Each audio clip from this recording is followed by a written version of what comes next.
কিশোরগঞ্জের করিমগঞ্জে ভোলাডুবা হাওরে খালের মুখ ভরাট করায় বৃষ্টির পানিতে জলাবদ্ধতায় অন্তত ১,৫০০ একর বোরো ধানের জমি ক্ষতির মুখে পড়েছে। এর মধ্যে ৫০০ একরেরও বেশি কাঁচা বোরো জমি পানিতে তলিয়ে গেছে। দ্রুত এই পানি সরানোর দাবি জানিয়েছেন কৃষক। এ নিয়ে মানববন্ধন করেছেন তারা। আবু তাহেরের তথ্য ছবিতে এই প্রতিবেদন।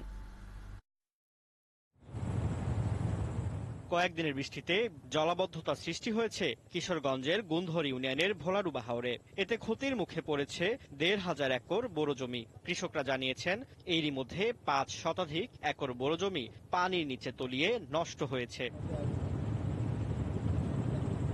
কৃষকরা বলছেন ভোলাডুবা হাওর থেকে খাল দিয়ে বৃষ্টির পানি নিষ্কাশন হয়ে ধনু নদীতে পড়ার কথা। এই ঈদে দেশ জুড়ে কেনাকাটার ফুর্তি হবে শুধু বিকাশে, সাথে ডিসকাউন্ট কুপন, ইনস্ট্যান্ট ক্যাশব্যাক। কিন্তু খালের মুখ সহ অন্তত ৩ কিলোমিটার খাল ভরাট করে ভূমিদস্যুরা বোরো ফসল করেছে। আর তাই পানি প্রবাহিত না হওয়ায় প্রতি বছর জলাবদ্ধতা সৃষ্টি হচ্ছে। তাদের অভিযোগ প্রশাসনও এর বিরুদ্ধে ব্যবস্থা নিচ্ছে না। এই কাঁচা ধান জমি তলিয়ে গেছে, এই পানি আর কোনো লাইন নেই। একটা খাল আছে, আপনার এই খালটা কুঁজতে দিলে এই জমি আর পানি চলে গেল না। এটা কয়েক বছর ধরে আমাদের এই ক্ষতিগ্রস্ত আমরা হইতেছে। এখন পর্যন্ত আমার জমি পাঠে না এবং কাটার অযোগ্য হয়ে গেছে, পানির নিচে গেছে। ওখান আমরা নিজে কায়াম কি ফুলা ফান্ডে কায়াম কি আমরা রেন মাদনের গৃহস্থী হলাম, এই গৃহস্থী করতে দিয়াম। স্থানীয় ইউপি চেয়ারম্যান আশ্বাস দিয়েছেন জলাবদ্ধতা নিরসনে পদক্ষেপ নিতে ঊর্ধ্বতন কর্তৃপক্ষের কাছে আবেদন করবেন।